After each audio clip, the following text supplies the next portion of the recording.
And liftoff. So what's up, man? Ooh, Jinx. How, you have a good Thanksgiving? Yeah, man, it was good. See, this is what I was afraid of, that we wanted to make this the main topic, and it's just naturally the first thing you want to talk about. Well, I'm naturally curious. Right. Because if you had a shitty one, it's probably a good story. And if you have a good one, I'm going to be happy for you anyway. So, really, I just am anxious to hear what you have to say. It was good. It's very good. How about you? Well, I'm glad we had that update out of the way. Right. Mine was all right, man. I'd spent a few back in New Mexico. Well, the past 3 years I've been in New Mexico for Thanksgiving. And it was nice to be at least within striking distance of Erie.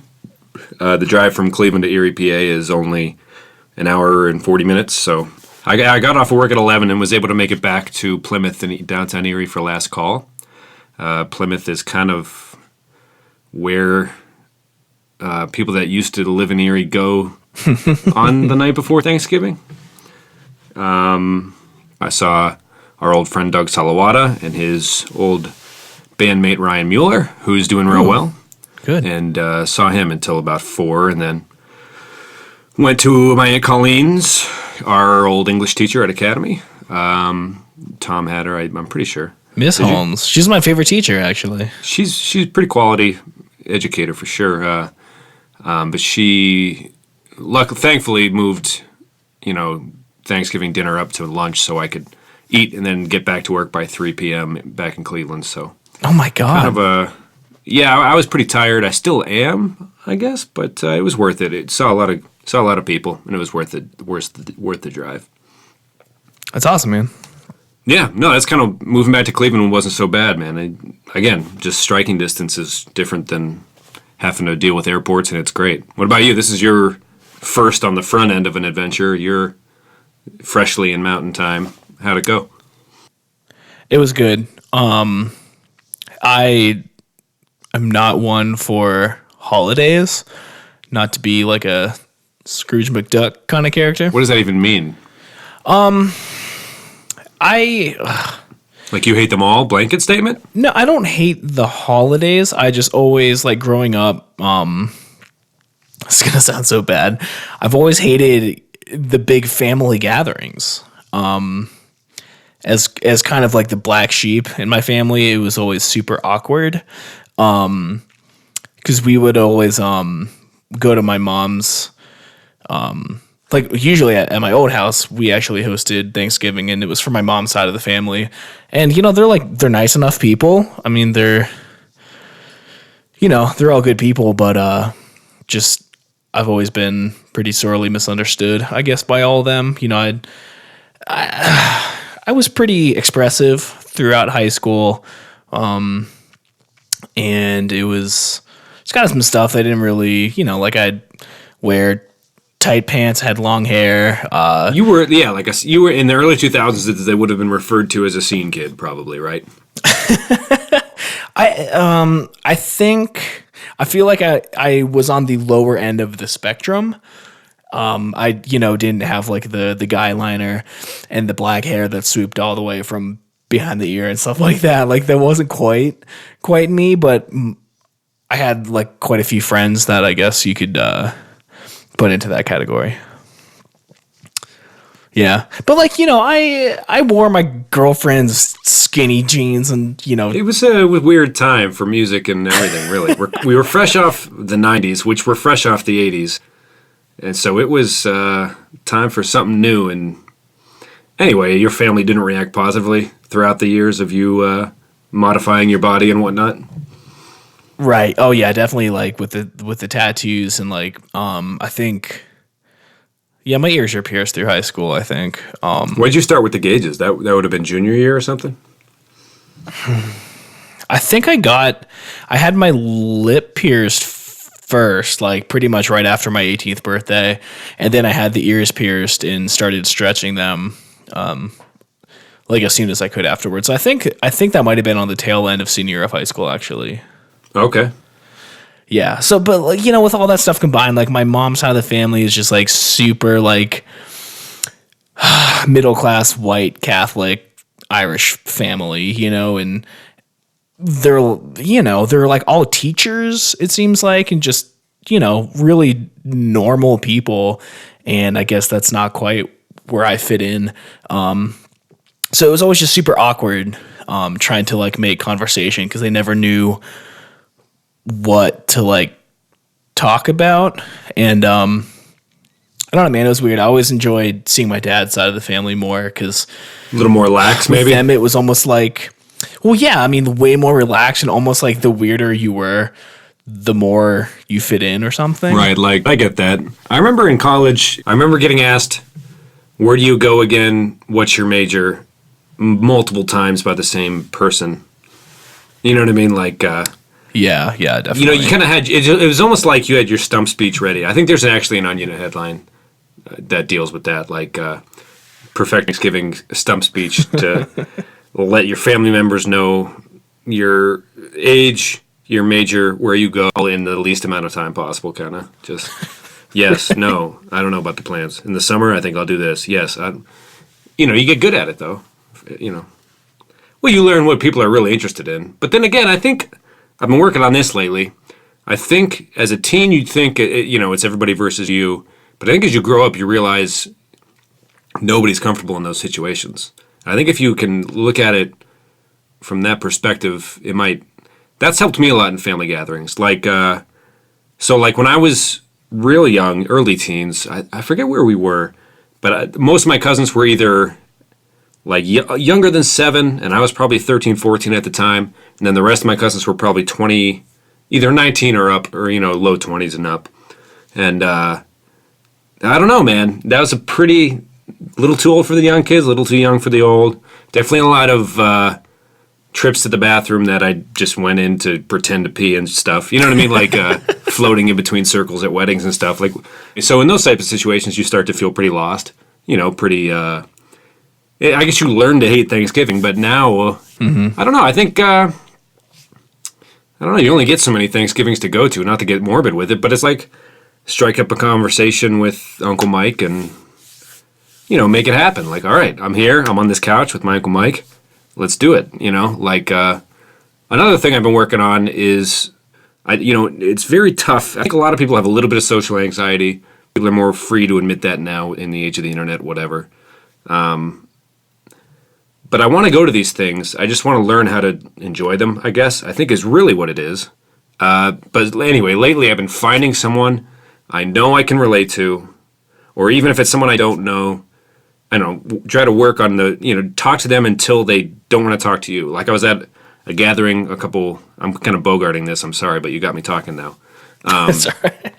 I was talking to, it was an old friend group. You might have known Alex Kenzer from St. James, did you? The Kenzer boys? The name sounds really familiar. Anyway, I hadn't seen him in like 8 years, but our mothers dragged us to this like 15 years later playgroup reunion post-Christmas 2014 or something. Anyway, we were both kind of like, oh boy, like what are we going to talk about? And luckily we were able to hit on enough memories to make it last until other siblings came over. And we just didn't leave the hallway for like 3 hours, but we weren't going in the room with the moms, that's for sure. Right. So, we just kind of worked it out, and it ended up being a pleasant evening. And Dave Hall's sister showed up. The Kenzer's oldest brother, Matt, who lives in L.A. now, he was there. It ended up being pleasant, but I was like mortified to even try to go there. Anyway, like in response to what you said about not hating Thanksgiving, I think everyone feels that to a degree, and I've really been trying to work on enjoying situations. You know what I mean? I feel like everyone's just trying their hardest. At well, that's honorable, I guess. I'm just saying a certain degree of helplessness, like, here we go. It's going to be another Thanksgiving one way or another. It'll either be, someone's going to blow up or I don't know. You have any legendary blow up stories? I don't know, man. I've always found it so horribly, painfully boring and like, all the men sit around and watch football. The women are cooking and everything is just like super like gender normative, and my cousins were like quite a bit younger than me. My sister's like the perfect child. So she was always the one talking to the uncles about everything that's going awesome in her life. Man, I don't know. I was really happy to just kind of do my own thing with my girlfriend and my dog this year. So Denver was like a revelation. This was like, it's your life, now or never. You're not going to live forever. Because I know you were a big Bon Jovi fan, so I know you recite his lyrics every holiday you can. Right. You're just going to live while you're alive. Is that one of your tattoos? No, I think it's that's probably mine. my next one, though.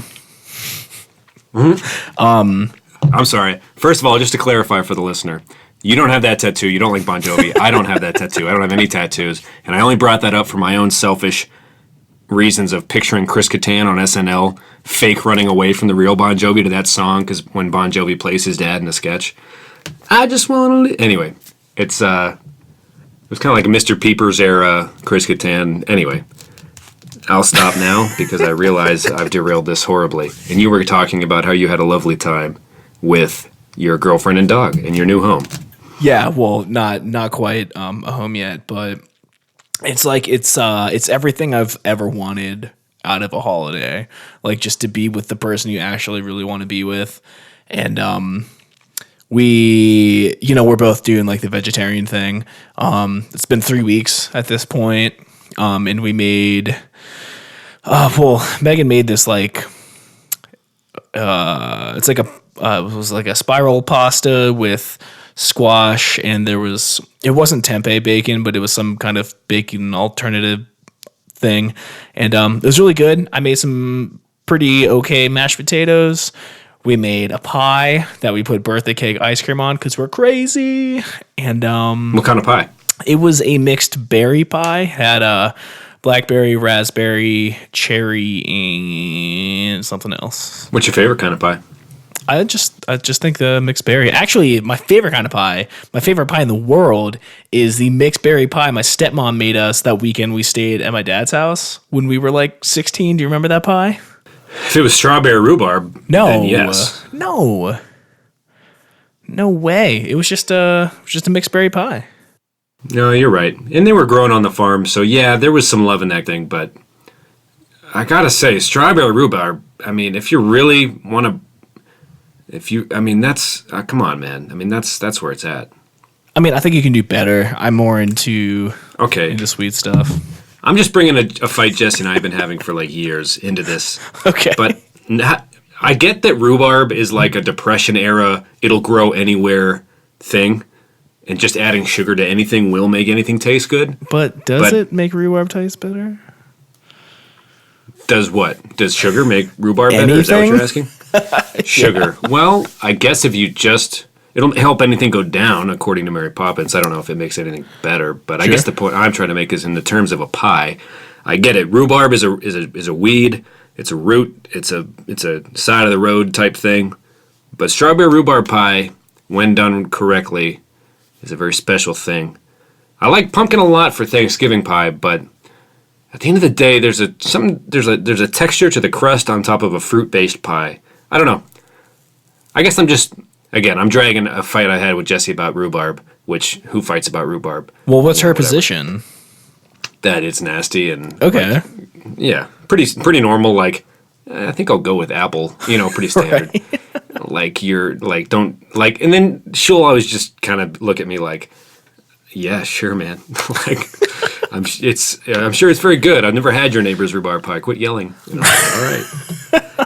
It's like, fair enough. I realize now it's been taken too far. Apple pie is also good. Let's continue to drive for the rest of the trip. Well, when I finally meet this girl, we'll have something to connect on. Yeah, you'd be like, how about Pat's Taste and Pies? What an ass. She'd be like, I know. Exactly. No, we never really yelled about it, but I guess I'm just trying to...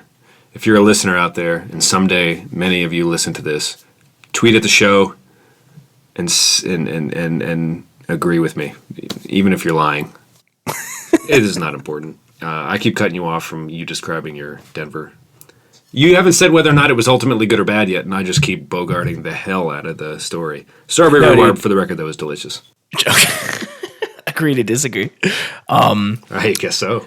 But no, it was awesome. We're in this like 1-bedroom Airbnb, and the kitchen is just so miserably laid out. You cannot have two people in this little corner of the room. There's drawers that don't open all the way because it's hitting the fridge. Another one won't open all the way because it's hitting the microwave. The fridge is like, there's like some kind of hole in the floor underneath the fridge, so the fridge rocks back and forth. Like it's not the true chef's kitchen everyone on HGTV dreams of. And since I watch a lot of that network, that's what I come to expect. You know, I don't know. It was a little stressful trying to cram two people in a one bedroom kind of situation, but. Well, let's hear a little more about the apartment, because I mean, you went to Denver with the understanding that you'd be in this Airbnb for a month while you apartment and job searched. Is this the first time you're realizing you aren't as thrilled with the space as you thought you might have been, or how's life in an Airbnb going for you? How'd you like that segue? I loved it. That was great. Yeah. So the Airbnb. For some reason, I thought it was like a 2-bedroom place and a little bit bigger. It's literally like the size of a studio apartment. And the first night that we got here, we realized that this queen bed that's in the room is like awful. Like it's maybe at one point it was a decent bed, but the middle sinks so far down that everyone's falling into the middle. And we have, the like two of us sleeping on a trampoline. Honestly, man, I think I'd prefer that. It's bad. Have you ever slept on a trampoline? I have actually. Oh yeah. But it's so bad that on like the third or fourth night, I mean, we never slept through the night to begin with, but on like the third or fourth night, Megan like woke up like damn near screaming in like neck pain. And it was not exaggerated, man. Like my lower back was just killing me. We have between the three of us, like 400 pounds in the center of this bed because our dog's also like, 90 pounds or something. And we're all just kind of falling into the middle, but trying to overcompensate by twisting our back to like be leaning towards one way. And we've been sleeping on a futon for the past 2 weeks. And that's not really much better either. There's like this big seam right down the middle of one of the sides, and it's also slightly leaning to the side. And could one of you take the bed and one of you take the futon? The bed is unusable, man. Like, oh, not even one person. No, I mean it's bad. It is. How much you paying for the Airbnb? We were here for 3.5 weeks, and it was like $1,800, which is a significant amount of money. I mean, that's about a new mattress, right? That breaks down to, I don't know, I haven't looked yet because I'm still sleeping on an air mattress. Right. Oh, dude, it really makes me miss our mattress. Beds are expensive, dude. We haven't even breached this topic yet. Like, not to mention rent, but like a nice new bed. Nobody tells you this stuff. Right. We sewed pillows together in home ec, but they're not like, by the way, like, LOL, you can buy a new pillow, but good luck buying the bed it'll go on top of. Well, let me tell you this. I might have told you because I feel like I tell everyone.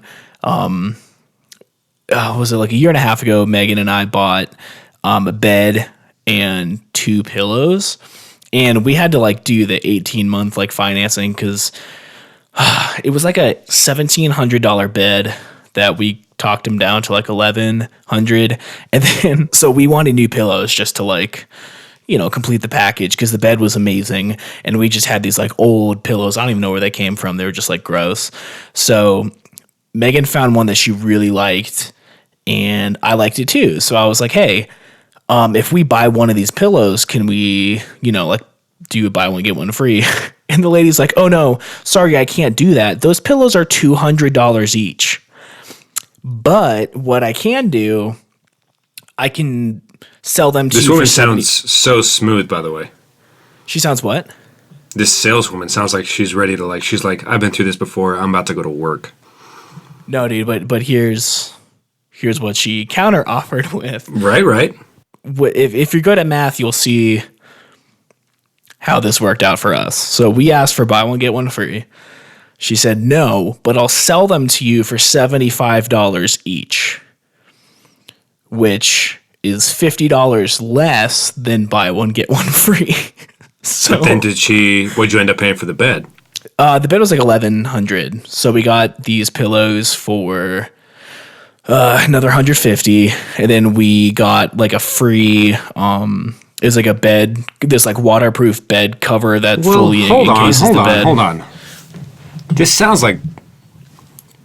So was she making you feel safe with that pillow move, just so you would feel better about the overall bed purchase? Was she working on commission? I mean, she's an absolute freaking idiot, right? or she's like, well, or she was just like, listen, here's what I can do with the pillows. How about 75 each? Oh my God. She doesn't even realize we're paying less now. Or was it like going to be a deal breaker over these pillows? Like, what was the vibe in the store at the time of the deal? Well, we had already, I mean, it wasn't in writing, but we already committed to the mattress at that price at 11. Ooh, committed verbally? Yeah, I mean, we're just like, okay, cool. We'll do 1,100 for the mattress. Maybe we should try to find some pillows while we're here. And okay, so it wasn't like a listen, guys, let's revisit the mattress topic. And by the way, I'll just sell them to you for $75 a piece if you guys are willing to go that high. Well, I don't understand. Like, I feel like there's no way she didn't know that she was undercutting herself, right? I mean, I'm curious. She does it for a living. She does that every day. Either she's making a habitual mistake that she's was soon fired for, or sure. You know what I mean? Yeah, I don't know, man. But anyway, we took it, but it's just been in storage for the past month, and it's brutal, dude. I know, and it's in Denver, but we can't get the thing out of storage because we don't have anywhere to put it. We don't have any way to get it here. Well, how's the apartment search going? Are you close? Oh my God, dude. It's been pretty. So I was listening to the old episodes. Let's just bring everybody back to speed. 2 weeks ago, you were like, Denver's the city. This is it. Have the tides turned at all? How's the morale? How you holding up? I still love it. After we ate on Thanksgiving and thoroughly digested and stuff, we went out to play Pokemon Go because, we still do that apparently. But Hey, don't be ashamed, dude. If it's a fun game you play, it's not like a fad thing people tweet about anymore. But I mean, people had fun at the time. I imagine it's not any less fun now. I still like it. But we took the dog out, and as I mentioned before, there's a pit bull ban, and we're not really sure like how serious of a thing that is. But there were a lot of cops out because it's Thanksgiving. People for some reason like to drink and drive. And every time we saw a cop, we got super paranoid, and we're like trying to hide the dog, trying to like walk around a corner, hide behind a bush. And like, it's stupid, man. He's such an awesome dog. And like, I can't live in that like fear of having my dog taken from me. So it does put a huge damper on. Well, I guess, did you research the dog thing before? I did. Did you realize he wasn't allowed to be there after you arrived? I mean, I did a quick Google search of it, and I couldn't find anything that said there was breed-specific legislation here. So that's a tough thing to Google. I mean, you gotta, unless some local paper covers it specifically and titled it similarly to your search, you're gonna have trouble finding it, I feel. Right, and I think our Airbnb host, when he came in to like meet us, he was like, "Oh, is that a pit bull?" And immediately I was like, "Oh God," And he let us know that there was this ruling. I think it was pretty recent. He didn't have an issue with it because his like sister has a couple pit bulls, and they're awesome dogs. But it totally puts a damper on the place. Makes it really hard to just like enjoy being able to walk around and see the city. But I still like it a lot. We still don't know anyone. We don't like have any friends here, so we haven't really experienced. It takes a while, man. Yeah, I mean it. And me being so, introverted lately, it's just. And also, there's this guilt of allowing myself to just like have fun because I feel like I should be at home trying to find a job or a place to live. And I know that I can't do that all day, every day, but I don't know. I feel like I guilt I myself. get that. For, like, this was one of two things. Two, it was a new chapter. And to make that new chapter continue, you have to find a job in a new place so it doesn't end too soon. But also, the excitement of there being a new one, you don't want to, like, ruin the novelty of it by stressing too hard. That's a pretty wicked double-edged sword there, dude. Yeah, it's Too much fun ruins the journey, but the journey's ruined by stressing out about the man. Yeah, exactly. How you balancing that?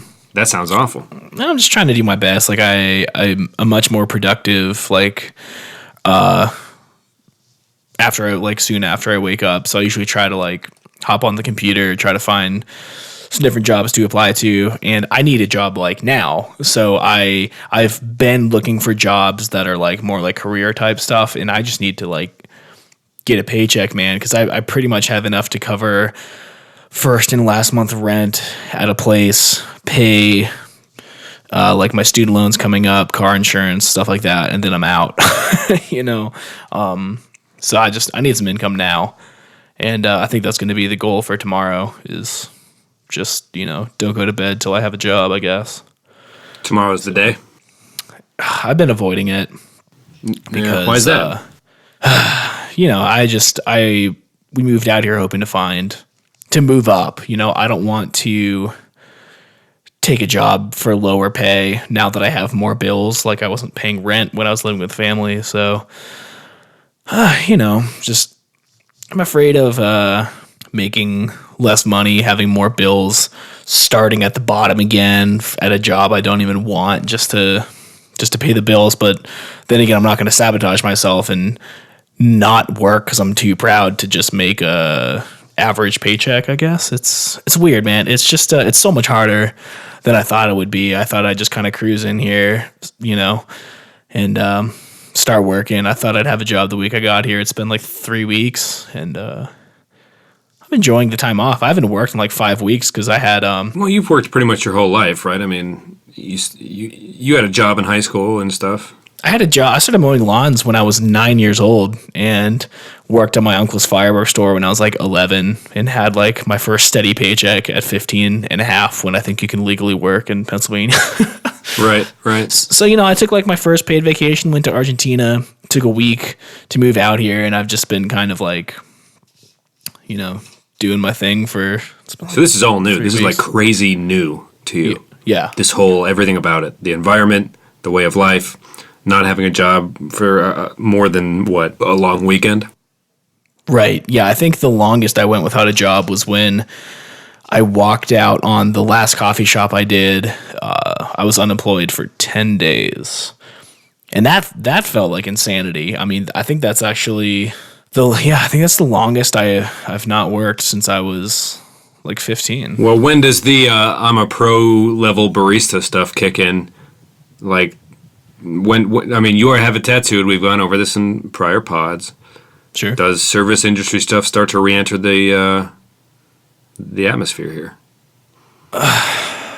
Even though you have sworn it off. I mean, I'm just trying to navigate that line in your head because I know it would be the worst. But at what point does tips, in the short term, bartenders and things like that get paid pretty well? I mean, obviously not ideal because you've worked in the service industry, but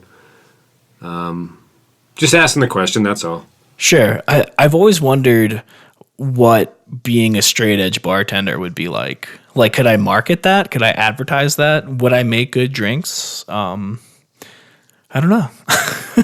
If you need me to come out and test the things you make, I'd be more than willing. I can't do it right now because I'm pretty broke, but eventually, I know you'd probably get good before I got out there, but I don't know who would try it out. I guess I would just. Well, I think 90% of people, whether they like to admit it or not, not people that would like to admit it. People unabashedly. I think there'd be a lot more Bud Light and Jack and Cokes than people would probably like to realize about their fellow man. Right. Which is, Trump got elected, by the way. There's a lot of pumpkin spice lattes that got ordered this fall. There's a lot of Jack and Cokes that always get ordered just because it's a phrase people know, you know. And then, yeah, what? And then if someone wants to seem cooler than 90% of the people that are here, you know, whiskey, ginger, vodka, soda, which would be soda water, not like pop. Pop. And then you'll probably be working at a bar where someone will order wine, and you'll be like, we only have those little mini 4-pack of Shutter Home things. And they're like, that is literally the worst option for wine, but I'll take it because I came in here assuming there would be wine. What else? That's it, man. And then pouring beer from a tap isn't so bad. If it's foamy, it's probably not your fault. It's probably the cake's fault. If it's coming out of the tap, and then you just pour all the foam out. And I did learn how to pour a good beer. I worked at a coffee shop that also did like full bar stuff, and I never did any of that. But every now and then we'd have a day drinker that wanted a beer at like 10 a.m. and got good at was it the Stella? So you already know, dude. You already know. Oh yeah, man. I was a pro. I mean, have you seen that picture of like Hillary Clinton after she poured that beer and it's like 80% foam? Oh God, I haven't seen it, but everybody looks for an excuse to just tear her down. And the caption said like the real reason she lost Wisconsin because I don't know. That's like where that took place. You know, I had a dream last night. I wasn't the biggest Hillary fan. I mean, not really at all, but obviously if you have to pick between the two, there's an obvious choice. At least I thought anyway. But I had this dream that she was trying to, like, she was, I don't know, going to be in the White House, and she called me asking for advice. And that's an awesome premise for a dream. I know, man. I was in this mansion, and I had this little miniature paper wheelbarrow type thing that I was like rolling around on the ground, and it was like a prototype of something she wanted made for her. Like, it was so bizarre. A wheelbarrow? It was like a wheelbarrow made out of index cards, but it was like the size of my like pinky nail. Like, it was the most bizarre thing. And I remember hanging up the phone and being like, wow, she actually seems like a really nice person. Anyway, I'm sorry for that. It was just No, please, more. Is this the first time you've dreamt of her? Yeah. Okay. First time you dreamt of pinky-sized index card wheelbarrows? Yeah. Oh. Because if this has happened before, not only is it awesome, I just want to hear all I can about it. You shouldn't apologize for that. It was pretty goofy. No, before we move on, we have to take a moment to appreciate how awesome this dream was. And now, speculate wildly about why she would have needed this. I know. In this alternate universe, could it have been something for espionage? How small was the wheelbarrow, and why was it made out of paper? It was just a prototype. I'm sure it would be cast iron, full-size wheelbarrow. How can you be sure? I don't know. I woke up too soon. I wasn't properly incepted. Well, I guess flammable. It was, it would be pretty flammable, which is but it was also very light. So an immediate pros and cons list comes to mind. You'd assume espionage. You wouldn't assume it'd be agriculture or industry-based needs. Unless she was trying to appeal to the middle states, but even pre-race, she had to have known she would have struggled in middle America. This would be post in the Oval Office level needs that we're talking about. And why would she call you? You have a degree in recording. You're a master at recording audio. Bachelor. You know this. It would be espionage. If it was a small device of any kind and she was calling someone in audio production, it would be an espionage-based inquiry, I would imagine. We can move on, but I just wanted to delve a bit. And before we move on, I want your final thought on the dream, and if it related into anything happening in your life right now. But I also want your thoughts on the wheelbarrow. And then, I guess we can move on after that. Well, I think it was... But this is a quality dream. I mean, this isn't your standard no pants, I'm running really slow, but I'm trying to sprint. This is a paper wheelbarrow designed... You're getting a call from shit's going down, dude. Hillary Clinton just called. Even if she's not president, things more important than problems you've ever faced are happening. even if she's in a secretary role. You know what I'm saying?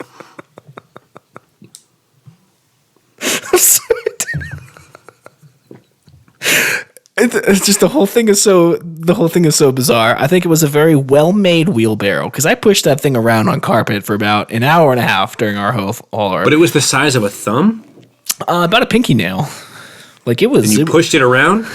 Yeah, dude. It had wheels and everything. With what? With my hands. Could Marcel the Shell with shoes on ride in this, or was it even smaller? I don't know what that is, but it's like a YouTube video of a shell with a googly eye for a knife. And Jenny Slate voices it. It's adorable. Sure. It's really quality YouTube. She made a book too. My brother bought it. Is this recent? It was like 2 years ago, 3 years ago, maybe 6. I don't know. Okay. No, it's not. I guess I could have just said no. So the wheelbarrow is the size of a fingernail that's been clipped, or a regular pinky fingernail? Like still attached. Okay, and you're pushing it with what?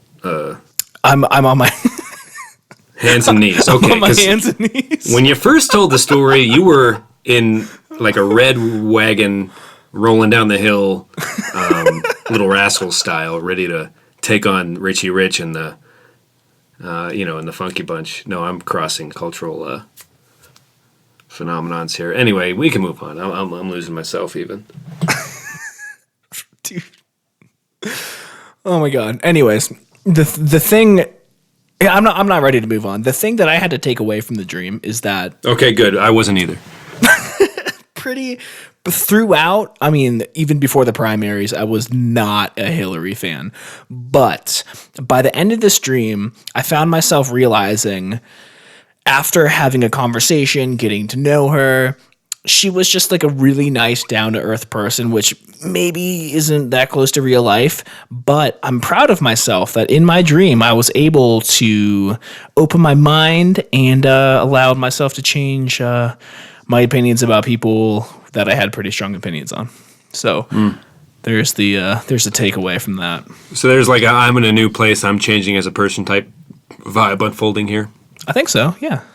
Now that we're on dreams, I'm kind of curious. Is there like a reoccurring one that really bugs you that you haven't heard anybody else talk about?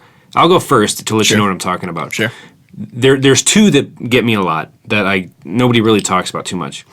You know, I've never actually had a no pants dream. Really? But I have had this one where my teeth fall out. Like one will fall, and I'm like, that seemed a little too easy. And then by the end of the dream, like, I lose 5 main teeth, in sight range of a smile.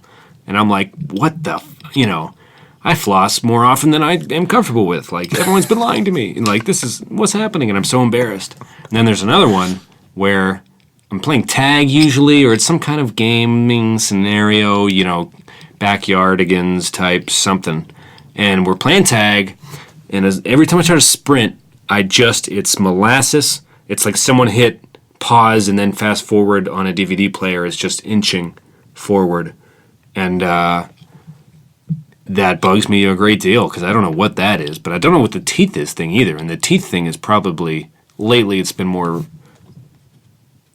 teeth thing has been more reoccurring, I suppose. But those are the two for me. Those wig me out. Sure. Because I fall for it every time. I'm like, why can I run? Why are my teeth falling out? And then I wake up and I'm like, ho, Holmesy, you've done it again. And I'm like, I've peed the bed and I'm crying. It doesn't sound as cool as I made it sound originally. It's a lot more pathetic than British me acknowledging the dream, coyly with a cigar in hand. Well, I'm currently on teethfallingoutdream.org. Which I don't know if I want to do this. But okay. And before it oh god. If it's bad, I don't want to do it. But for the sake of the listener, now we have to. So it starts out with some Freud, which is guaranteed I want to my mom. Weird. Isn't that Freud? And that's almost exactly what it says. Okay, well, let's move on to the second point. No, because it's not that. I can tell you that with confidence. Like, we get pretty open on this podcast. I could not be more honest about. Anyway, move on. What's the second point? I mean, it's like, I feel like it's just like a zodiac symbol. That's kind of a bull dream website, like, I'm sure after every dream link, it's like, well, Freud said you want to, it's like, yeah, okay. Just because you wrote the word Oedipus doesn't mean you're a skilled blogger. Like, come on, move on. Let's go. Well, I think that these dream interpretations are about as useful as like reading your zodiac. It's like, here's 7 things it could mean that are right, positive. But can it be a community based? Like, there's got to be the Reddit of dream submissions or something. You know what I mean? Like, there's got to be a stockpiling of people's life situations turned. Anyway, what's the second point it tries to make? I mean, there's like 20, but they're all. Oh, there's 20? Never mind then. Never mind. That's stupid. It's like there's a whole bunch of positives, there's a whole bunch of negatives, some of them contradict each other. So it's like a pick your own path, what's going on in your life and how good should you feel about it thing. Turn to page 73 if you don't want to know what's actually going on. But I've had these dreams too. I had them, I remember being actually in like super vividly, I was in 5th grade and do you remember those Jolly Rancher suckers? They were like square. Square? Okay, no. Yeah. Okay, like really like thin square suckers. And in this dream, there was like there was caramel in a sour apple sucker, and I bit into it like with all my teeth at once. And when I opened my mouth, every single one of my teeth pulled out, and I remember my teeth being like 1.5 inches long, and they were like slimy because they just pulled out of my gums. And I remember like being like horrified. And but one of the things in the teethfallingoutdream.org, it's like it's like fear of aging, which I feel like you don't have those feelings in 5th grade. But I'll have some dreams where teeth fall out, but I feel like I had them a lot when I was younger. Wait, let me backtrack. I might have bashed this site too soon. It's not a dream website. It's a website dedicated to the tooth dream, so that's why there were multiple options for the explainer. Yes. Now I'm feeling good about it because I thought it was going to be way worse than fear of aging because I am terrified of getting older. Who's not? You're closer to death, Oh, God, I long for it. Some days it does feel nice. Like, do you ever get that thing? Well, you and I were both used to be sad. But, I never thought we'd delve into this on this thing, but why not? Here we are. You and I both have gone through periods of like, depression, being sad, just being bummed out, bro. You know what I mean? Like, I'm not going to call it what it is because I didn't enjoy my time while I was feeling it. So I'm just going to make a joke out of it. But right, as you do. There were the days where yeah, exactly. Oh, man. There were the days where it was like you actually were like, yeah, I'm pretty tired, though. Like, I could get up and face the day, and you were like, yeah, or what if I didn't ever have to? Like in your mind, even, like the fact that you would wake up and your mind would go to those places. And this is in response to the comment you had about the teeth falling out dream reaction, in which you said, fear of one day closer to death. Anyway, please say something. I'm just, you're stringing me out here, Tom. Your silence is troubling. No, I mean, I don't know, man. I'm in a weird place right now just because, it's transitional and kind of. Right, but you're not in the place you were in, though. No. Right, so this is at least new and, not that. Yeah, no, not at all. But I guess we almost should do an episode about that. Maybe we shouldn't. That might be a little. Maybe it might. People might like it though. Maybe it would help somebody. Yeah, I mean, I'm because that's something that we don't really talk about too much. Is we were both there, pretty close to there for at least several month stretches for both of us, right? Yeah, mine was probably a couple of years. How long were you in Arlington? 7 years. Oh, 7? I thought it was like 4. No. Okay, so you were in it for a couple years. Yeah. But you've been out of it for a while. Yeah. I think it's actually when I got into woodworking, things turned around pretty. It actually went and see. This is the thing. When I got out of coffee, my last day at the coffee shop, and I started at the wood shop. See, different person. Now we're getting somewhere because you got it tattooed on your body, and people listening to this podcast are going to be like, "Why doesn't he just go into a service industry job and pay the bills?" Right? But here we are. Your life was dramatically better. Happiness, like, I'll let you say it, but right? Yeah. I mean, you're not just out here spouting off for your own feel goods. No. I mean, this is, you were feeling pretty down being in that industry. Yeah. I mean, and I had when I started off in coffee, it was great. I loved it. I had really supportive like upper management coworkers, like the GM of the place that I spent the most time at. She was amazing. The coffee director was great. He pushed me super hard. I worked super hard to be. You were in a magazine. You were a skilled drawer. The swan. You made me a swan once. It was gorgeous. Yeah, man. Like I worked hard because if I do something, I want to, if not be the best at it, at least try my best. So, right. Well, you've been working since you were 9 years old. You know who's going to question the work ethic aspect of it. You know what I'm saying? Right. But then we got new management, and the whole vibe of the place changed.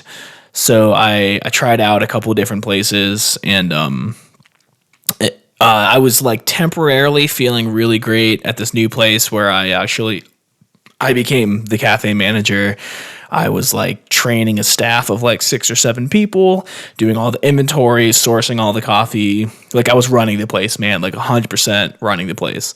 And that was awesome until again, management changed at this place and everyone quit. The dude was just horrible. Everyone quit and it was really bad. I went to another place in more like rural Virginia and ended up walking out when the owner, who was horrible to begin with, but she started spewing some racial slurs, and that was it for me. So I bailed on that job. Good for you, man. Yeah, I don't want to like say that. Like I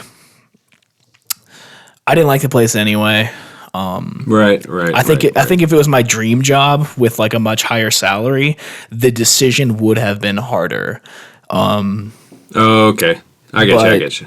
But like I wrote this cuz she ended up leaving and then I left and then wrote her this email, and I wanted her to know why I was leaving, and I wanted her to know that people will find out about this if I hear from my friends who were still there that it doesn't change anything. Like, it was Did like, it change? I don't know. Everyone quit. Oh. Within like a week, everyone was gone. I'm sure it hasn't. People. Everyone needs jobs, man. Like you said, it's tough to find one. Yeah, and just I don't know. That was a nightmare. Those memories need to stay repressed for as long as possible. But anyway, so I was unemployed for like 10 days and then begged my way into this job at a wood shop. It was like a custom cabinet shop outside of DC. They did a lot of custom furniture for... What do you mean you begged your way into it? It was... If there's one thing I've been either lucky at or good at, it's been kind of like weaseling my way into situations where not places I shouldn't be, but like I've been good at getting jobs, I guess. I started doing like some woodworking while I was still at the coffee shop, and I thought, I got to get out of coffee. You got to do something. Maybe I'll try to work at a wood shop. So I emailed like 15 different places in the area, and no one responded. I'm just like some kid with no experience, whatever. So I was like hanging out with the guys in my band, and I was telling them, I was like, yeah, I applied to all these wood shops. There's this one that actually looked really cool. It's called Wilcox Woodworks. And they were like, oh yeah, I think Leslie's dad owns that place. And she was this girl that I knew from them. We did this like photo shoot thing together for my friend's clothing line like 4 years before that. And I haven't talked to her since. And I was like, wow, that's that's crazy. Maybe I should hit her up. So, right, networking, huh? Okay, person from 4 years ago. I obviously need something. Will you hear me out? Can I add you to my professional LinkedIn network? well, I couldn't find her anywhere except Twitter, which is super weird. Ooh, so she has to follow you for the DM action if you're going to be doing it that way. And I wasn't subtle. I was like, yo, follow me. I need to message you something. Oh, okay. Well, never mind. That solves that. So I messaged her. I was like, hey, man, I just found out that, like, your dad owns this wood shop. I'm really interested. You know, I'm trying to try something new. You should let him know that I sent him an email.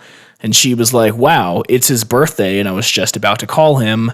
I'm sure he'll be in a great mood. Let me throw your name out there.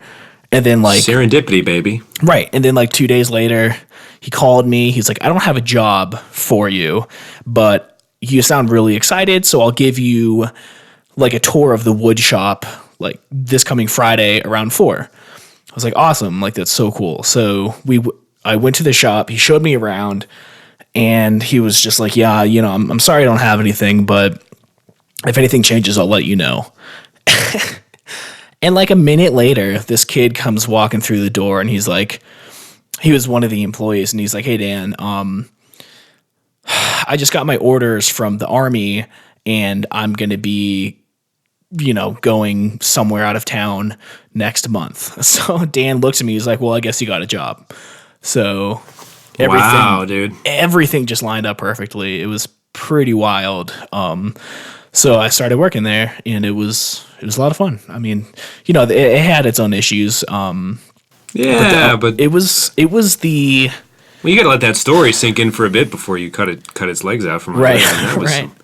That's some nice stuff. Yeah, it was... so you didn't even beg. It was just like the universe thanked that kid for his service, whoever he was, and you know. Right.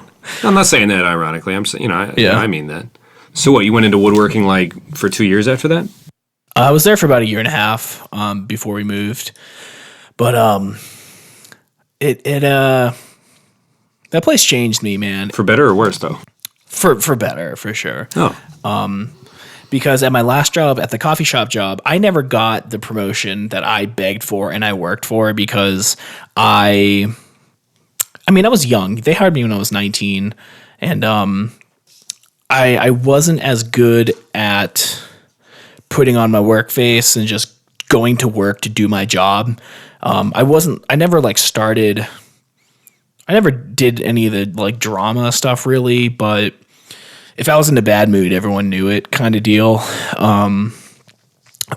But at this job, everyone was so different from me. Like, so I started there when I was just turned 24, and the second youngest guy was like 55.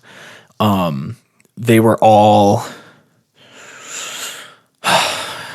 they would call themselves rednecks, and they do.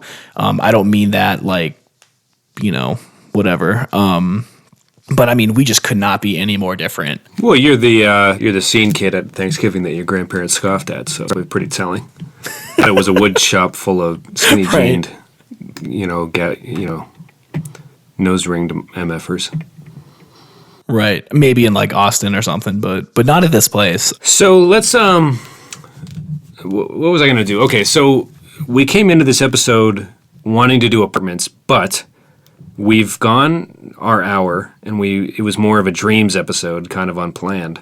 Do you want to save the apartment stories we've been waiting to tell for next week, and kind of use that as a little teaser? So, like, Tom and I have had a heck of a time with his Airbnb and my kind of, I guess, filler apartment I've been using to wait until Jesse ideally moves to Cleveland and moves in together somewhere else. There was water involved. It was not something you want on a Tuesday morning before work. Anyway, I just want to ask you, Tom, right now, do you want to do our songs of the week and then hit it and save some of the good stuff? I mean, I'm pretty confident in our ability to come up with more good stuff. I'd be down to go longer if you want to. Well, here's the thing. Now that we've teased it, either they're going to be real anxious for it next week and download the next one, or we're just going to now I've scared myself into wondering if I can live up to that hype in the moment.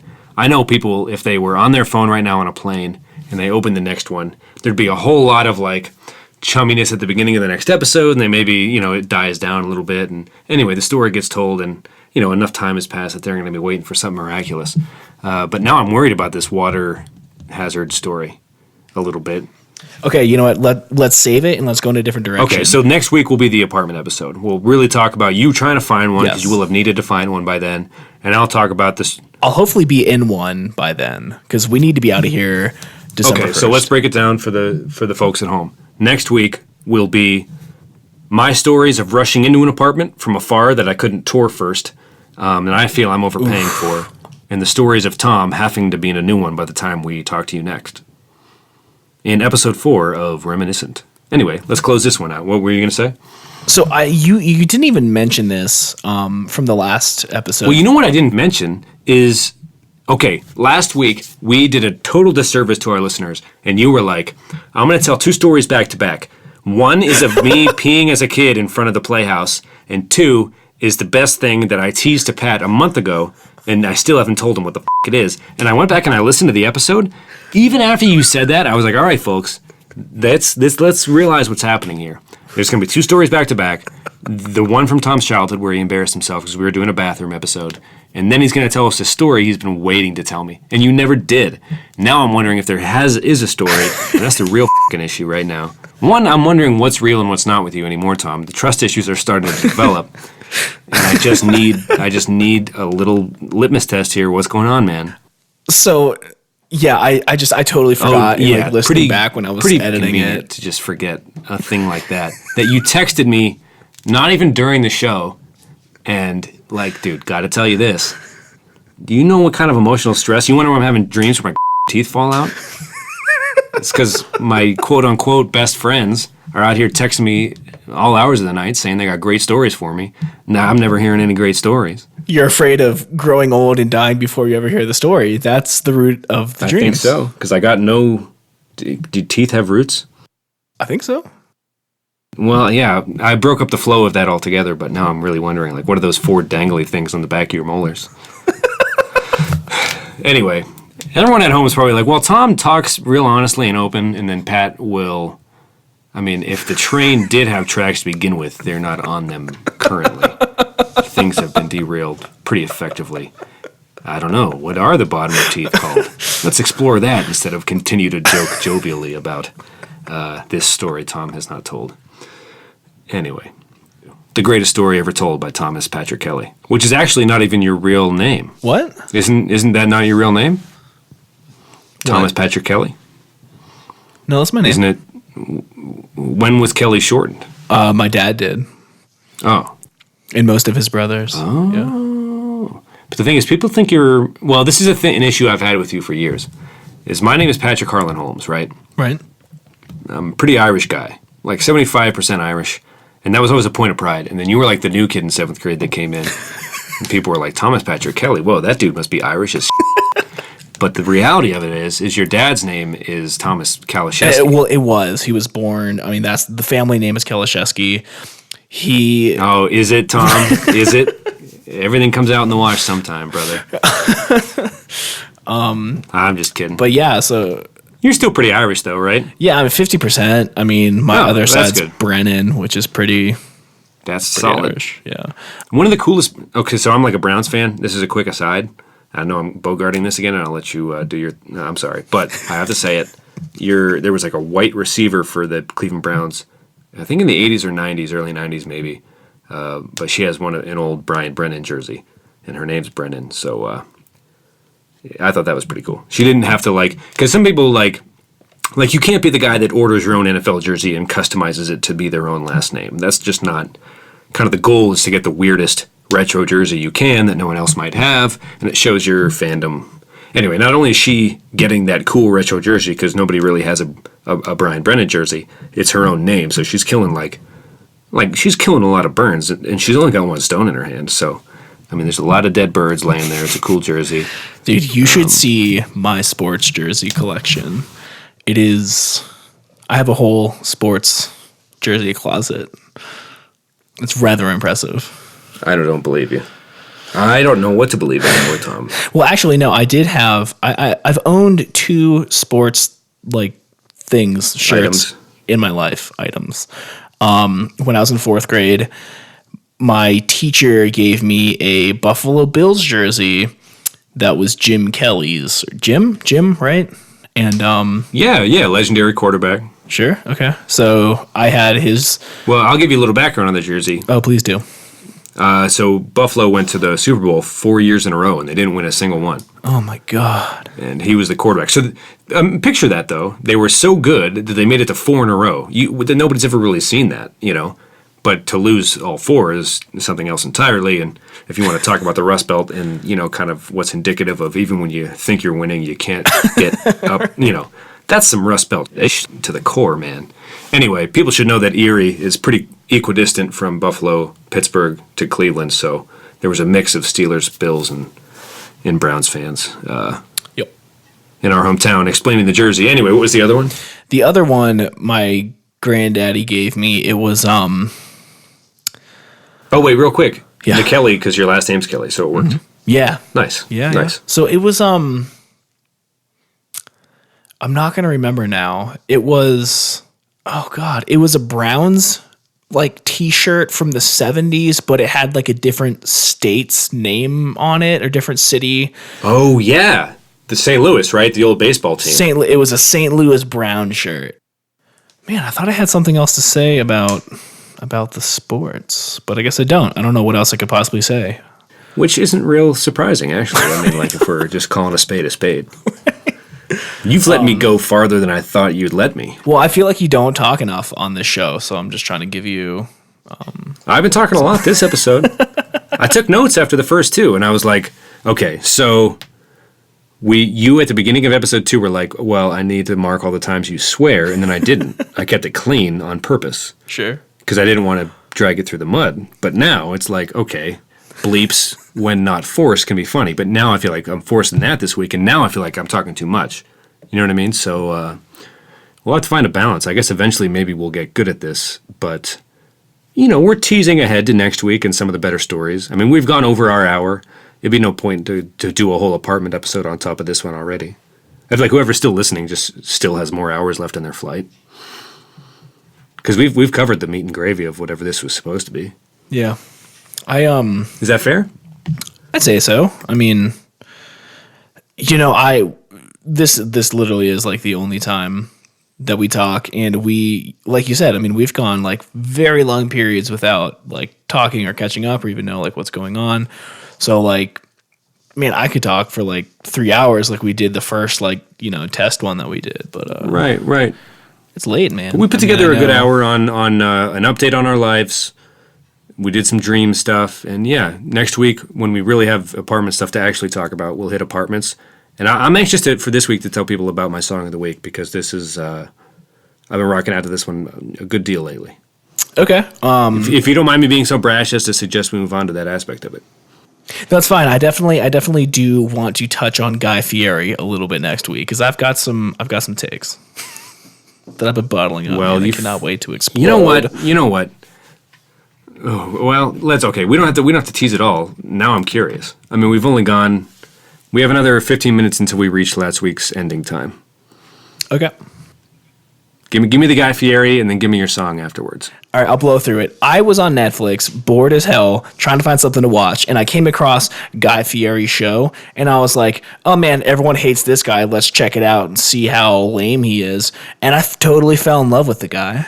I'm like so converted now. I love Guy Fieri, and I can't stop talking about him. I hung out with this dude that like, he was in this band that I like loved when I was 17, and I met him like last week in Denver. We got tacos, and I was just like, it was like the 17-year-old me was like freaking out, but I played it pretty cool. He was a nice guy, but we started talking about the Food Network because that's all I've been watching lately.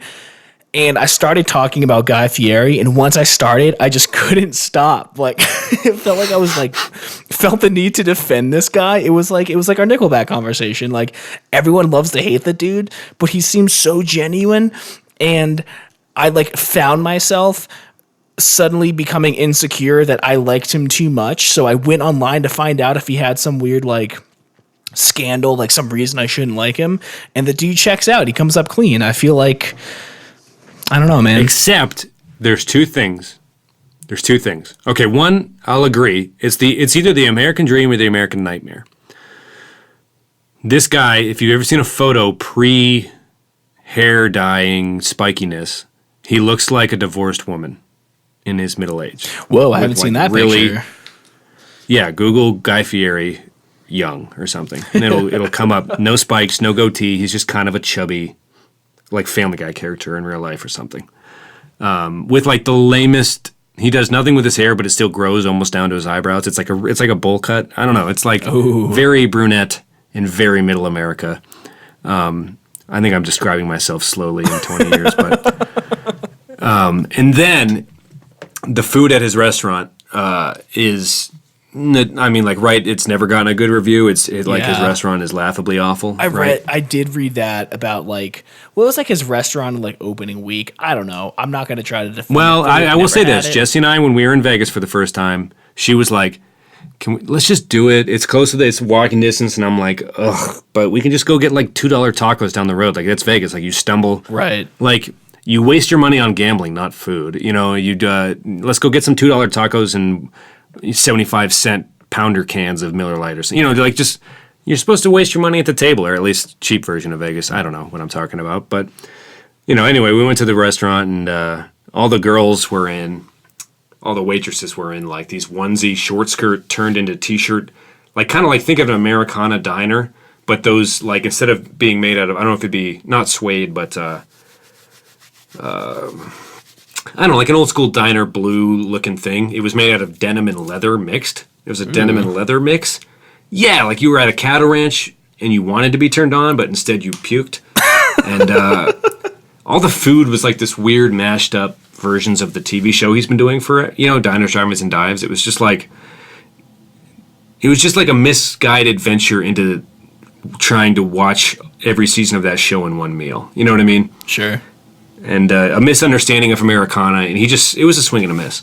Again, if you watch a show, it's hard not to just be excited that he can be that excited, and it's like, wow, I've seen the picture of him before the spikes.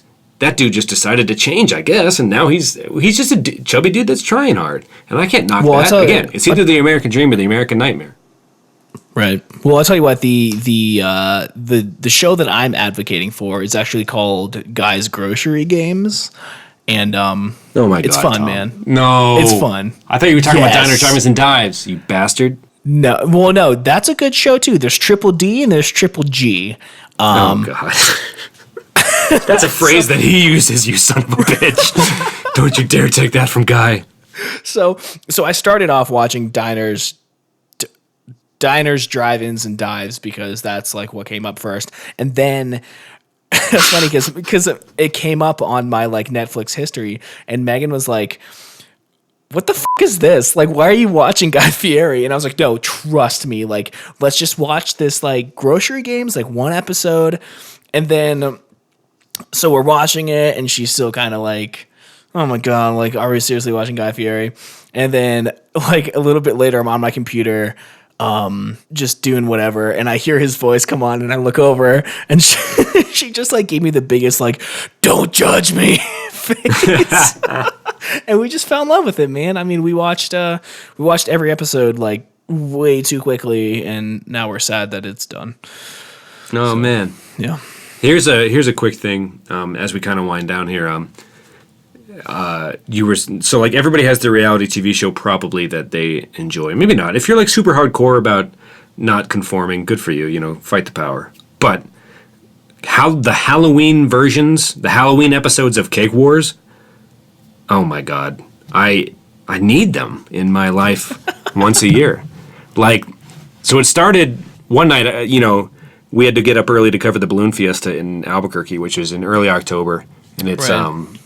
It's like their Kentucky Derby, right? It's their thing that brings money to the city, and people come from all over the world, and it's really beautiful. But and being in the news, you got to get up really early to cover it. And whenever you have to wake up early, whether it's for a flight or whatever, I always find myself struggling to fall asleep early like I should.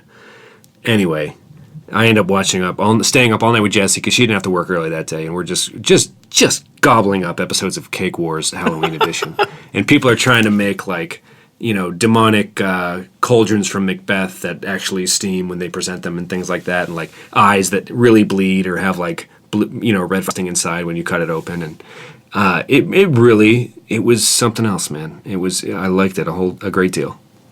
So I feel that you can't help but fall in love with some of this stuff because they make it as digestible as possible. Yeah, I've never watched that show, but I do find all those cake sculptures. The thing is, really, normal Cake really Wars cool. would probably make me not like it. I was trying to say that stronger, but it's specifically Halloween. Specifically, had the Halloween version when they're trying to. There's something about it. Kind of takes me back to the Balloon Fiesta New Mexico vibes a little bit. Like, it takes me back to that couch where we watched it for the first time, I think, but. Because we just happened, we went on like a wine tour in Geneva, Ohio, and we got back to the hotel, and it happened to be October again, and of course the Halloween version of the Cake Wars was on, and we just had to laugh because we both know we loved it so much, but we don't know how to like search it, and we would never like buy a season's worth of, you know what I mean? Like, right. You just have to it's one of those things where you just kind of have to stumble into it because to seek it too aggressively then would be probably misguided, but. Anyway, that's my weakness, so I can understand having a reality TV weakness is what I'm trying to say. Yeah, I mean, I wish it stopped there. We watched 2 seasons of Food Network's Next Star or whatever. 2 seasons of it in like 2.5 days. Like, it's bad. I was going to say, dude, because you were talking about, you know, choosing when to have fun and when to job search, and now I'm learning that so many hours have gone towards Food or Reality's Next Star or whatever. Well, I'll tell you what, man. Usually I go to bed at like 9 o'clock, so I don't really have much time to do things throughout the day. But we've been going to bed at like 1:30 in the morning lately, so we're cramming most of it in at night. There you go. John. I haven't gotten your snaps lately just because, well, I guess I don't know if you have sent any, just because I deleted Snapchat. You know, I did as well for a little bit. I found it kind of like a chore for a little bit, but they started doing this. They came out with a wearable. They're like these like sunglasses that have a camera and like microphone in it. And the first thing, I don't know, did you ever watch Figure It Out as a kid on Nickelodeon? No, I didn't have cable as a kid. Okay. I had it for a brief period of time. But they always had this kid in the crowd that had these huge, like, dorky glasses on. They're like, oh, and now for the hidden camera. This guy's wearing a camera on his face. And they just looked awful. So they came out with these, like, these things called spectacles. They announced it a while ago. They look like, I don't know, like super vibrant, like Jersey Shore sunglasses, but these little circles on it. They look okay. I mean, I'm not the kind of person that could pull it off, but they record this. It's actually really awesome. You know, like when you're looking at a video on your phone and you turn your phone and the video turns like the wrong way and it either gets like super small or it gets all zoomed in. Yes. You know what I'm talking about? You sounded sure of that. It records video like when in you circle. Are leaning to go to bed and the text thing goes from vertical to horizontal and you're like, no. I mean, yeah, like when you record video, you have to play it back in whatever way you recorded it. But these like these sunglasses record it in a circle. So if you spin your phone around, there's like if you're holding it like hot dog style there, or is that hamburger style? I don't know. Hamburger would be landscape. Hot dog would be, or would it? You're right. No, you're right. Well, it depends if you're holding a phone or folding paper, because I think straight up, hot dog would be holding the phone the wrong way, straight up and down for video. But hamburger would be landscape, you're right. like on its side, proper wide video. Okay. So what this records is essentially hamburger style from the top down. That would be hot dog, though. Is the phone on its side? No, it's... I'm just saying wider than it is tall is hamburger. Yeah, okay, gotcha. So if you're... it's so hard to describe. You kind of have to, like, check it out. But if you spin your phone around, the video stays stationary, but you see Oh. It's so hard to describe, man. Like you would reveal the top and the bottom layer of the circle in the video, and then the sides would go away because your phone isn't in that perspective. It's bizarre. If I had the money for it, I would wait in line all day to get them. They're like $130, I think. Them in response to Instagram copying literally everything they've ever done? Everything. Well, they're catching up to us. How? By copying everything. What should we do? Let's make things physically that aren't on an app. They're all freaking out, sounds like. Sounds like they're both screwed. I mean, I haven't used the Instagram ripoffs of Snapchat features just because that's not what Instagram is. At what point is a lawsuit, like, doable? I mean, it's got to be close now. Unless it's, like, not passe in Silicon Valley to sue another. You know what I mean? Like, is that Instagram's strategy? Like, well, if it's that close, would it just be that uncool for them to sue us for it? It's like, we're so obviously behind you, we're just copying it anyway. No, and I thought when they originally announced them, I'm thinking like $130, they're gonna have a rush of sales for 2 days, $130, and then it's gonna go away. Yeah. So it's just a marketing thing to get the app back out there. Like they're not even serious about it being like a long-term use thing. Well, it's totally. I think it's totally. Oh wait, or is it supposed to be like a new GoPro style, new way to capture life? Kind of. I mean, it gives you that like first-person perspective. You know what? People are stupid enough to do that. I think not stupid. Just here's what solidified it for me, because when they announced it, I thought that it would just be like, you know, whatever. Like a lot of wearables are not really really getting huge like they expect to. But they're doing this kind of like mystery location where there's no online store, which is what everyone thinks they want. You know, they're getting all pissy like, oh, I don't live in LA, so you're never going to come to, you know, Omaha to have these physical locations. But they have like this countdown, and it's been like typically around 7 a.m. They reveal where this vending machine pops up, and then everyone has to rush to this place and wait in line hoping to get a pair. I mean, I don't know how long they're going to drag it on for. They have like a pop-up location in New York City that's going to be there for quite a while. I think it's brilliant. It's probably the best thing they could be doing, because I think that if they just launched online, the hype would already be over. You know, you'd have a couple people being like, look at this cool video, but the fact that you give it scarcity makes the people want it more, because they want it and they can't have it. So they keep going to the website every day, hoping that, you know, it's in their city. I mean, one of the days I woke up, I can't afford a pair. I'm not going to buy a pair, but I woke up at 7 a.m., set an alarm to see where they were. And when I saw that it wasn't Denver, I went back to bed.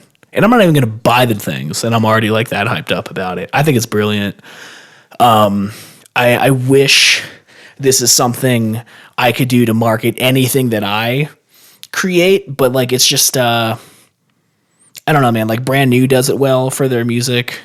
They go away for 3 years, and the mystery of never saying anything somehow makes them more popular. But it just doesn't work like that for most people, and I think they're... Well, how many times can people listen to Deja Entendu or whatever that like? If you listen to the Encore podcast, that's all they talk about is that band and the Devil and God album. I mean, I don't know, man. I don't know how the two things got tied together. Speaking of Brand New, I mean, do you want to go into? Do you want to talk about our music from last week? Did you listen? To the first 15 seconds last week, I didn't. Let me do it real quick. Okay, we'll come back. I'll wait. And what is it called again? It's called Serpents by Neck Deep. I think, well, if I'm speaking honestly, you like pop punk more than I think I've ever loved anything. You know what I mean? Sure. So I'll just start with that. So if I say I'm not as in love with it as you are, it's not a slight. It's just the facts of the case that we need to lay out before we go into this deposition. No, it's fine. I mean, I'm going to say the same thing about Diarrhea Planet. So, okay. So feel free to be honest. So Neck Deep, it's called Serpents. Yeah, there's a okay music video. I don't think you need to focus too much on it. I think I'm good on it. It's the same thought as I had last week. I had listened to enough last week, I think. It's all about the ending, though. All right, I'll skip ahead. Listen to like the last, I don't know, 45 seconds. Doing that now. Well, I mean, you've given pop punk recommendations to me in the past, and I like the Wonder Years very much. The Upsides is a fantastic album. That track by The Story So Far, Empty Spaces, is solid pop punk for what it is. This is the one where this is just like one of the lyrics is she sleeps beneath the serpents, right? Yeah. It was good. It was, it was solid. It wasn't too hokey in the pop punk. It wasn't like trying to prove to the listener that it was pop punk, but it was an earnest. It was good.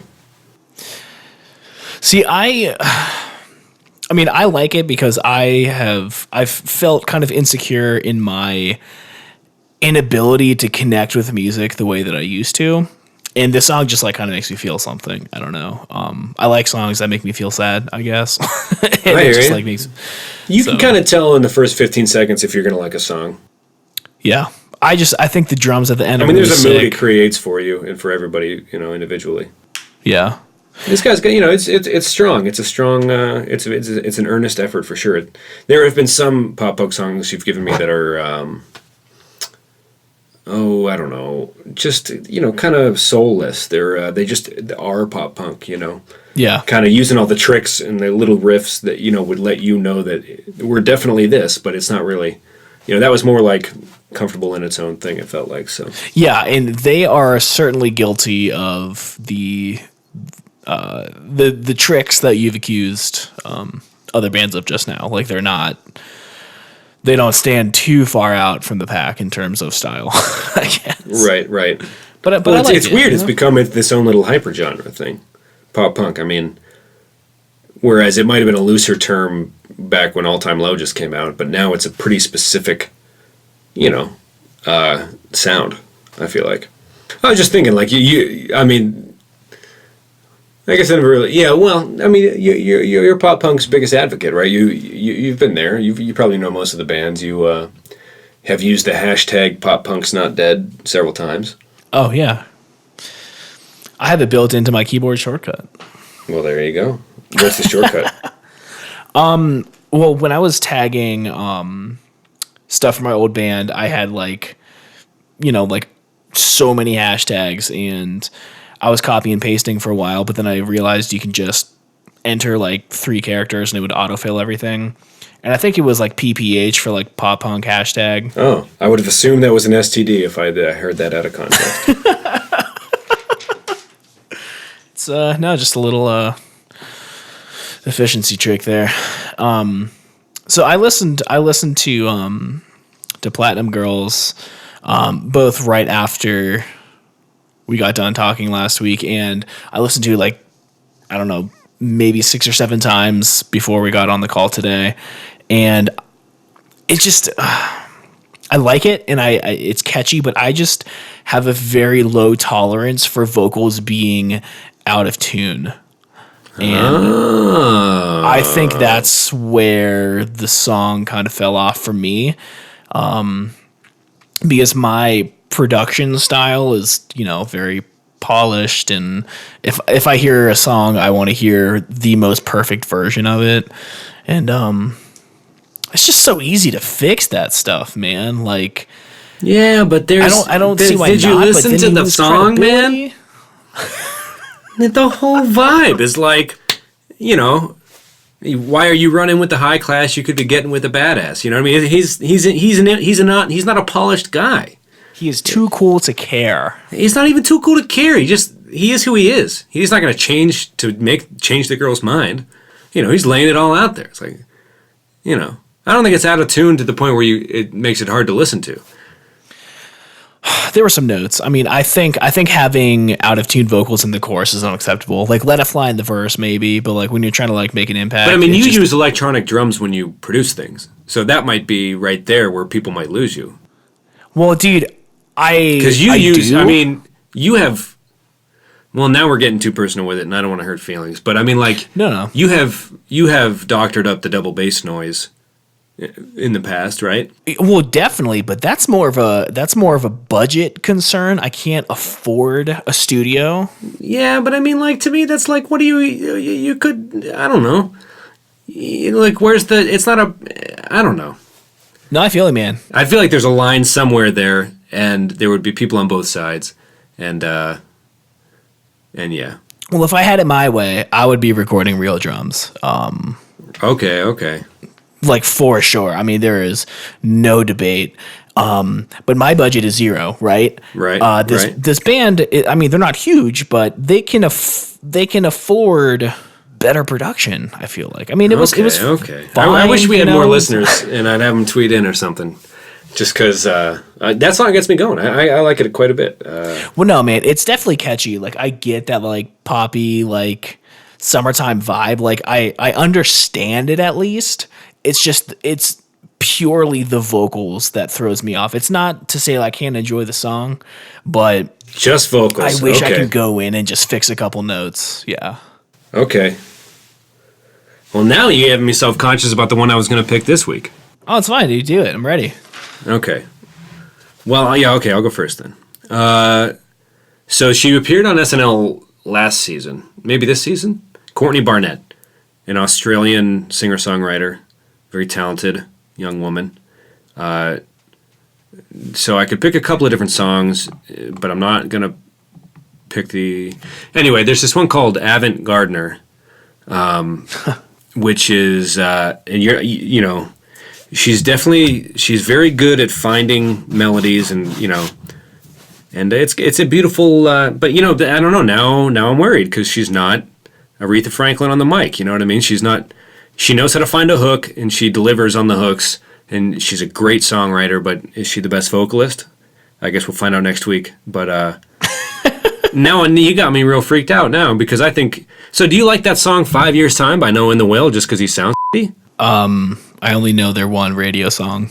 Yeah, it's like walking around the zoo with the sun. I mean, that's like he's a pretty, he's not a good vocalist. I don't know him well enough, but you know what song I'm talking about. Never mind. But I'm just saying. I mean, you're excluding a lot of stuff. If it's one of my favorite records of all time. I actually interviewed the producer of it. They didn't use any pitch correction. She hits a few not great notes that stay in there, and I respect her for that, but at the same time it's like, dude, it just takes 3 seconds, just like redo it or something, Yeah. Well, I think there's a difference between polishing it in the computer and giving it giving the best take you can give. I think those are two different things. Yeah. Oh, yeah, totally. Right. Totally. Anyway, we can expand on this every time we touch back on this topic at the end of the shows. Sure. But anyway, Avant Gardner, Courtney Barnett, good stuff from her always. I think. What was yours? So this is another song that I've really liked. Just because it like made me feel something. I actually just like discovered it last week, which is like way too late. The album came out in 2014. It's by Against Me. Do you know them? Oh yeah. Yeah. They came out with some new stuff recently, right? You just said that? Yeah, well 2014. The album's called Transgender Dysphoria Blues, and the opening track is the that's the title right. track. The lead singer went through that transition, right? Yeah. Laura Jane Grace now. Okay. But dude, her voice is like still just flawless, man. Like it's really good. And this so the song title's is on like, that album? Yeah, it's a really great opening song. It's not the like punchiest, poppiest song on the album. Like that's definitely the last one, which is probably I didn't know which one to really bring to the table. Fair enough. I'll listen to both. You were talking about "Black Me Out," the end song. Yeah, dude, okay. That's well, I'll give you 3 Packs a Day by Barnett. You might like that one a little better. Also, that'll be my secondary. Sure. Okay. Well, this opening song. So, as you said, Tom Gable became Laura Jane Grace maybe 2 or 3 years ago, and this album is about the transition, and this opening song especially is just like she uses words that I'm not gonna repeat because I'm not in that position to where it would be acceptable, but it's basically just saying like, I'm comfortable with who I am, and I just want people to see me as the woman that I am and that I feel like and that I'm proud to be. And it's like, it's so honest that it's like uncomfortable, but it's so just reading the intense. track list of this album, I have one question. So there's and I'm not trying to make quick jokes, I'm just curious. Is the tone of the first song in the entire album similar to that of tracks 5 and 6, respectively titled Osama bin Laden as the Crucified Christ, comma, and F My Life 666, comma, respectively? Is that the tone of the whole thing, or is there just like a weird breakout in the middle of the album and they finish soft, or is it the tracks, the goofiness of the track title is not indicative of the vibe of the song? I'm talking about the vibe of like the energy. Oh, so I've been listening to the first and last track so much that all the other ones kind of blend in, because I've been listening while I'm driving and I'm not looking to see which track is which. Oh, when I fall in love with a song, I'll listen to it 30 times in a row before I even think about anything else. Same. Yeah, same. But the whole album's pretty good. There's some songs that don't hit me as hard as the first and last one, but it's a good album, man. It's really good. Yeah, I hadn't heard about them since for a while. I'm interested to revisit because they had a few hits when we were in high school, right? I think so, man. I was not. I didn't have the right musically influential friends at that time, and I missed a lot of really golden era bands. Yeah, what was New Wave was their album while we were in high school. Came out in 2007. Yes. Thrash Unreal was probably their hit. Hey, I wrote down a little fun fact because I was Googling. I couldn't remember Tom's last name, and I had to look it up, and I saw that Adam Willard plays drums in the band now, and that's the old drummer from The Offspring and Angels and Airwaves, and I thought that was wow, cool little fun fact. Yeah, Offspring dude gets around. Yeah, wow. Okay, so Angels and Airwaves had a few heavy hitters that I didn't know about. Ooh, yeah. Oh, yeah. He was one of the originals, and the guitarist in Angels and Airwaves was also a really big dude. Kind of like. Do you know what else he did? I don't. It might have also been The Offspring. I don't know. Oh, okay. I was wondering if it was with. If he would have been part of Boxcar Racer or something. I forget what the other big name in that one. If that might have been Tim Armstrong though, or something. No. He did a little cameo in there. Which, speaking of people who can't hit a note, oh my God, you can't even understand him. Yeah, but there's beauty in the rawness, man. Come on, man. No, I feel like he gets a pass. I really do love Rancid. Yeah, well, I'm just saying. People who listen to this are either going to agree with you or hate you for saying that. They're going to hate me. Everyone does. Yeah. Like even trying to listen to old Against Me records are like kind of hard because the production is just like, ugh, like I can't feel it. Yeah, but that's the whole trying to get you to feel it, man. Well, let me just, I'm about to say something and I don't have to say it if you don't want me to. But there is a music opinion of yours that I feel it like the listener should know. And I think you know what I'm alluding to, and I won't. Is it that I love Kesha? No, Kesha's it's quality pop. It's good pop. Okay. I got nothing else. You got me nervous now. Okay. Well, should I bring it up? Yeah, totally. I think now that we're getting deep into this, you don't like the Beatles. Oh my God, I hate the Beatles. But how can you hate the Beatles? We've gone over this probably 100 times. Maybe more. Anyway, I just needed the listeners to be aware that that's an opinion you have. Well, can I say something real quick? Well, yeah, but yeah. I learned Blackbird on guitar the other day. But, so, because I knew, okay, well then why? If you don't like it.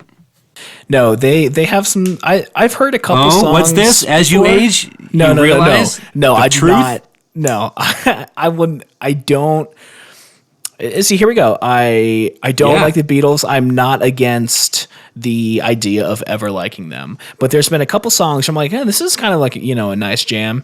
And it was my old coworker that'd always be like, oh, it's the Beatles, I thought you hated them. But their mellow stuff can be, I like their mellow stuff better. I don't get the Sgt. Pepper's I'll call it.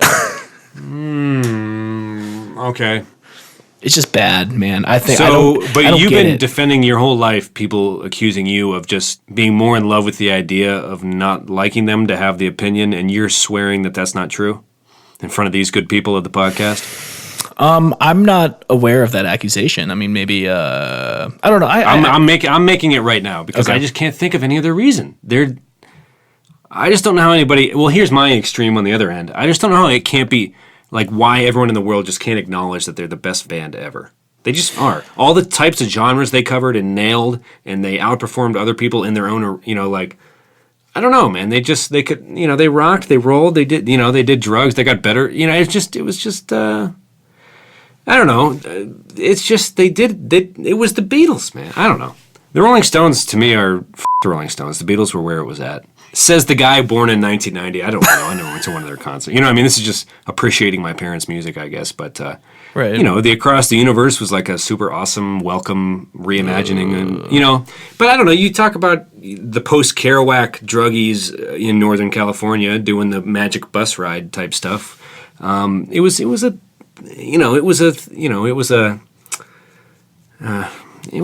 thing. Anyway, a thing that I didn't take part in, so I'll shut up. You're saying you just didn't like their music.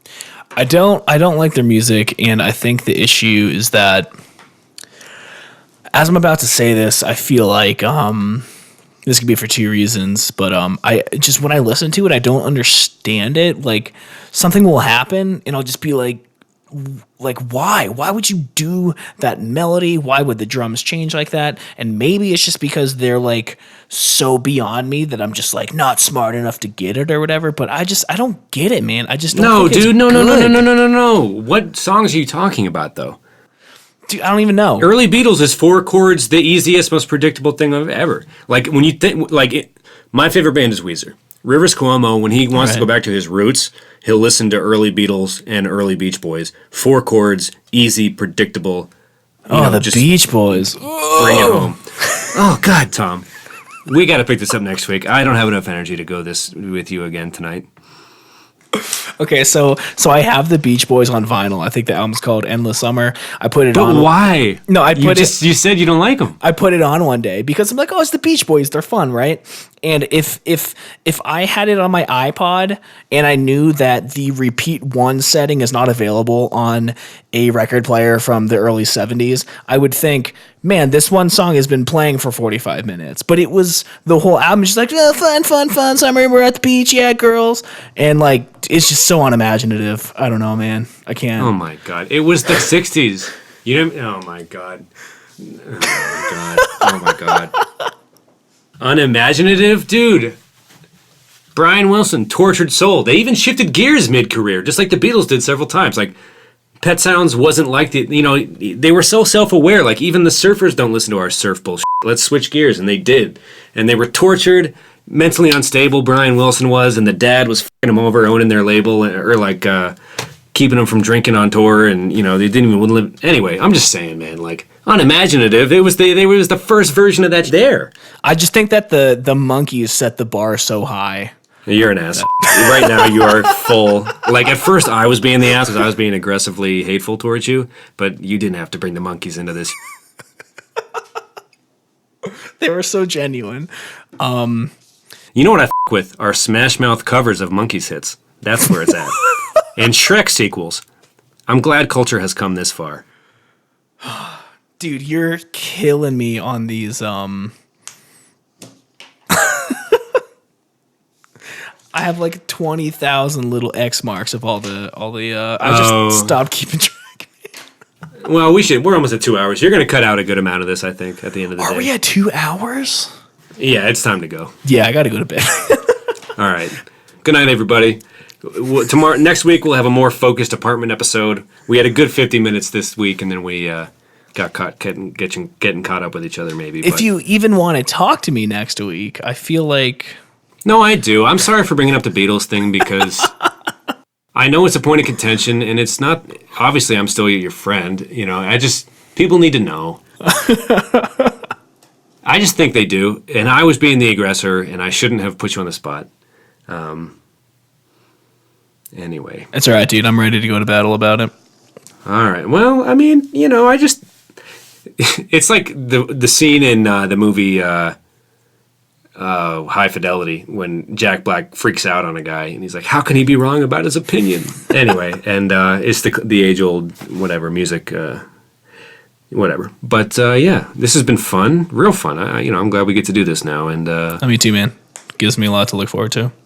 Yeah, next week apartment episode. I hope you've enjoyed your flight. This is Reminiscent episode 3. Deuces. All right, man. I'll talk to you next week. All right, love you. I'm gonna hit stop now. All right, love you too, man. Bye. Ba ba ba ba ba ba ba.